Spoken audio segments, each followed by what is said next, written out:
Hi, my name is Stacy Spencer. I'm senior pastor of New Direction Christian Church right here in Memphis, Tennessee, and I'm glad to share with you for a few minutes about not giving up on folk when they fall.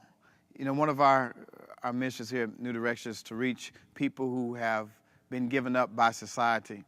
And I was reading a devotional thought this morning in Jeremiah chapter 38, verse 10, where King Zedekiah is told by Ebed-Melech that Jeremiah the prophet is stuck in the bottom of a well, and if he doesn't get him out, he's going to die. So the king tells him, go get him out, lest he die in that pit. And there are a lot of people in ministry that get stuck in pits.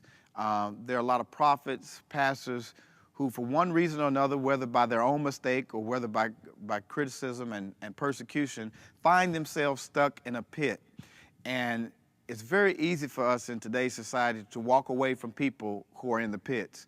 And all of us know as pastors that we make mistakes and we find ourselves in pits. Because we preach, sometimes we get in pits of unpopularity because we have to say things that people don't want to hear. Then other times we're in pits because of moral failings. I'm reminded of Tony Dungy, who was a great coach for the Indianapolis Colts, who recently went to Michael Vick at the very worst time of his life and took Christian love and mentored him, not because Roger Goodell told him to, but because he saw in him a son who needed to be saved. And if Coach Dungy can do that for somebody who was unpopular to be reached out to at that time, surely we as Christians can do the same thing.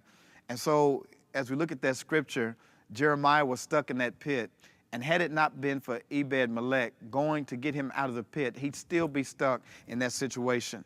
I think it's important in ministry that we look out for people who've fallen during unpopular times. When it is that we fall as co-laborers in the gospel, when you see another pastor who's down and out, whether because of some thing that he caused by making a bad decision or because of criticism from the outside world, we need to stick up for one another.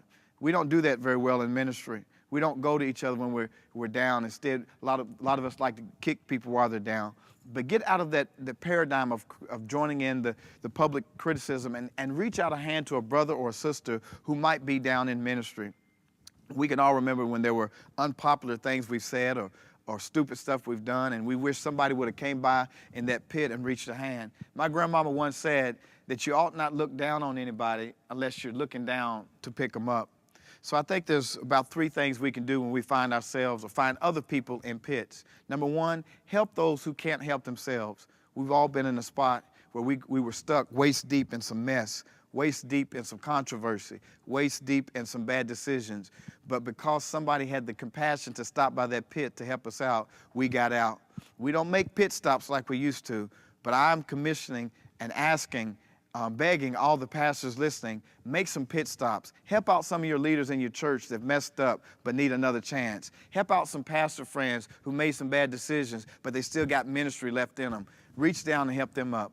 Number two, do for folks what you would want them to do for you if you were in that similar situation. You got to reach down and help them up and do for folks.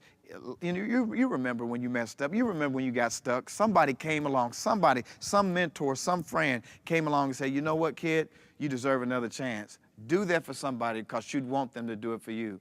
And thirdly, use your church resources to help people who are stuck in unfavorable circumstances. I like what Ebed-Melech did. He went to the king and asked him for resources, and he sent 30 men to pull Jeremiah out of that well.